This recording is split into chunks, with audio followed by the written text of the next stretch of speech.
नमस्कार, मैं हूं शैलेंद्र सिंह और आप देख रहे हैं हमारा यूट्यूब चैनल शब्द शैलेंद्र सिंह। आज बात करेंगे लोकसभा चुनाव के 7वें चरण की।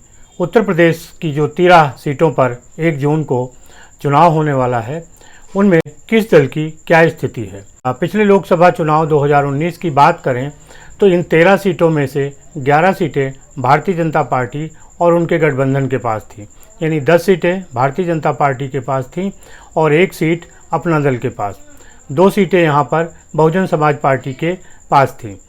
2024 का जब चुनाव चल रहा है और तमाम तरीके के आकलन हो रहे हैं, तो मीडिया ने मायावती को इस पूरे चैप्टर से दरकिनार कर दिया है। इंडिया गठबंधन और एनडीए के बीच सीधी लड़ाई दिखाने के चक्कर में तमाम विश्लेषक मायावती और बहुजन समाज पार्टी को जानबूझकर भूल गए हैं। असल में जब ये चुनाव शुरू हो रहे थे, उसी समय ये प्रयास हो रहा था कि मायावती को इंडिया गठबंधन में लाया जाए।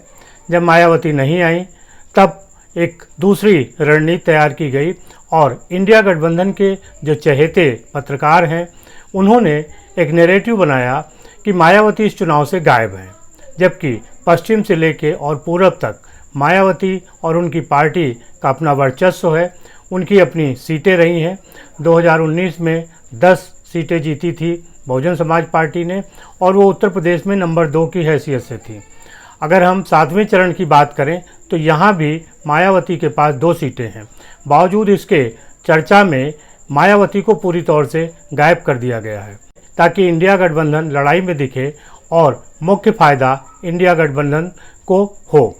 दरअसल हर राजनीतिक दलों के अपने अपने चमचे हो गए हैं।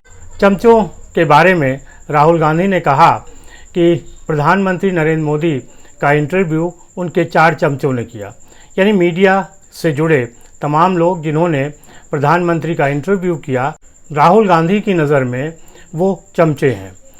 2024 के चुनाव में प्रचार के दौरान प्रधानमंत्री नरेंद्र मोदी ने बहुत सारे मीडिया चैनलों को इंटरव्यू दिए और शायद ही ऐसा कोई बचा हो जो प्रमुख चैनल जिससे उन्होंने बातचीत न की हो। ये बात राहुल गांधी को अच्छी नहीं लगी, क्योंकि इससे उनकी एक पब्लिसिटी नरेंद्र मोदी की अलग तरीके की हो रही थी।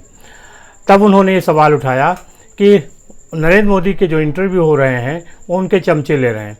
वो लोगों से पूछ रहे हैं कि आपने उन इंटरव्यू को देखा जो 4 चमचे ले रहे हैं और उसमें नरेंद्र मोदी आम खाने की बात कर रहे हैं। असल में राहुल गांधी जब ये बात कह रहे थे, वो भूल गए कि मीडिया के साथ उनका अपना क्या व्यवहार है। जब भारत यात्रा निकल रही थी उनकी, तब उन्होंने यूट्यूबर्स की एक मीटिंग की थी, उनसे बातचीत की थी। इसमें उन्होंने सेलेक्टेड तरीके से उन यूट्यूबर्स को ही लिया था जो कांग्रेस की नीतियों पर सवाल नहीं उठा रहे थे, जो राहुल गांधी की प्रशंसा कर रहे थे और उनके प्रचार में वीडियो बना रहे थे। तब राहुल गांधी को इस बात का ख्याल नहीं आया। मेन स्ट्रीम मीडिया ने जब भी राहुल गांधी से सवाल किया तो राहुल गांधी ने उसकी जाति को लेके उल्टा सवाल पूछ लिया, उसके मालिकों की जाति पर भी सवाल उठाया। जिस तरीके से शिव प्रसाद को लेके उनके मालिकों के साथ बातचीत हुई, तो इस तरीके से देखें कि मीडिया के साथ एक अलग रुख राहुल गांधी का रहा है। उनकी प्रेस कॉन्फ्रेंस में वही लोग बुलाए जाते हैं जो उनके अनुकूल सवाल पूछ सकें और उनको बताया जाता है कि क्या सवाल उनको पूछना है। वो उन्हीं यूट्यूबर से मिलते हैं जो उनकी नीतियों का प्रचार करते हैं। ये बात सिर्फ राहुल गांधी की नहीं है और कई स्थानों पर राहुल गांधी ने इस तरीके के सवाल पत्रकारों से किए, जिनमें एक जगह पर तो एक पत्रकार की पिटाई तक की स्थिति हो गई थी। राहुल गांधी की ही नहीं है, अखिलेश यादव के साथ भी यही होता है। अखिलेश यादव से जब भी कोई ऐसा सवाल पूछा जाता है जिसका जवाब उनके लिए थोड़ा टेढ़ा होता है, तो वो तुरंत पत्रकार को या तो ईमानदार बता देते हैं या भाजपाई बता देते हैं। उसके कपड़ों के रंग से बोलते हैं कि तुम तो भाजपाई पत्रकार हो।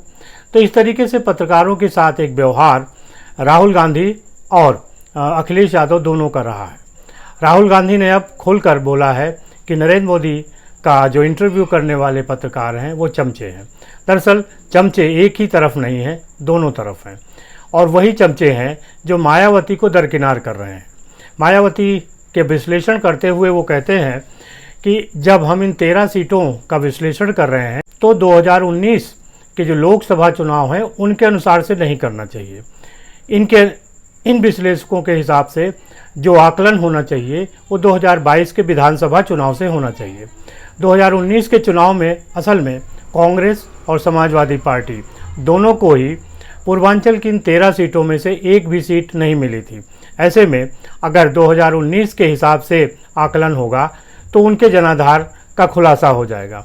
लिहाजा बात को टाल के और 2022 के विधानसभा चुनाव पर ले जाया जा रहा है, जबकि सभी जानते हैं कि लोकसभा चुनाव के मुद्दे अलग होते हैं, विधानसभा चुनाव के मुद्दे अलग होते हैं और इन दोनों मुद्दों पर ही जनता वोट करती है। 2019 में अगर बंगाल में देखें तो भारतीय जनता पार्टी को बड़ी सफलता मिली थी। बंगाल का विधानसभा चुनाव आया तो भारतीय जनता पार्टी की जगह टीएमसी चुनाव जीत गई। अगर लोकसभा और विधानसभा के मुद्दे एक होते तो भारतीय जनता पार्टी को जीत मिलती। दूसरा एक विश्लेषण का तरीका है कि अगर लोकसभा की 10 सीटें किसी ने जीती और एक लोकसभा में 3 सीटें आती हैं तो अंकगणित के हिसाब से कह दिया जाता है कि वो विधानसभा की 30 सीटें जीत सकती हैं, लेकिन ऐसा होता नहीं है।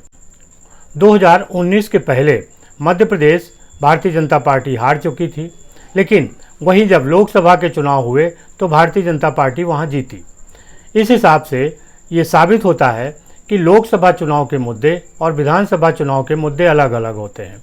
लिहाजा जो लोग ये कह रहे हैं कि 2019 के लोकसभा चुनाव के हिसाब से जो विश्लेषण है नहीं करना चाहिए, बल्कि 2022 के विधानसभा चुनाव के हिसाब से करना चाहिए, जिससे मायावती को कमज़ोर दिखाया जा सके और मुख्य मुकाबले में इंडिया गठबंधन, समाजवादी पार्टी और कांग्रेस को दिखाया जा सके।